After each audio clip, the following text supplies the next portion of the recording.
such a life skill that I think is missing, certainly in our own generation. And so I thought it was really cool that that was the case. And he was like, look, it's if you wasted money, he he kind of challenged me. He was like, wait, what? You can't afford a 1 year experiment? So we went for it. What do you think? I feel like the technology change has been interesting, and I'm actually curious to see how all schools are going to handle technology in the future as more and more information comes out. Like we're scaling back even more on technology next year. Our middle schoolers aren't having laptops come home; they'll just be in the classroom, and you'll have to use a family computer. But it'll be interesting to see what happens just around the world as we maybe scale back on technology, even though it's so important, but just the research that's coming out. But that's the priority in our family that I thought changed a little bit is I really appreciate that at our kids' school and at the kind of feeder high school, the private high school that many kids go to, like there are no phones around. Um, and that is something that I didn't think about. The faith was something that I didn't think about being part of school because it was nothing that I had ever experienced as a kid. What do you think, like, what values or priorities for you have changed as our kids have shifted through different schools and have grown up? Yeah, I think my values for school at the beginning were to give our kids a good academic foundation so that they could be successful in life, that they would have good underpinnings for academic success. And I think any school can kind of do that.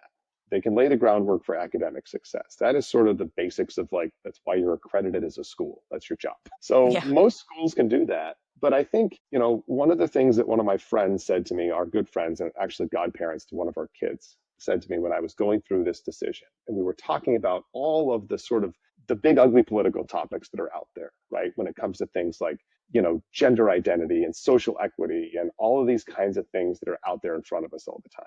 And he goes, you are dealing with really impressionable young minds that are just sponges. They're absorbing everything that's given to them, not just at home, but at school. And he was like, you have to think about like, who are the people that you're allowing to pour into your kids on a daily basis because they get to speak to them in a place where their brains are ready to absorb. You get them when the very morning when they're tired, and you get them in the afternoon when they're tired.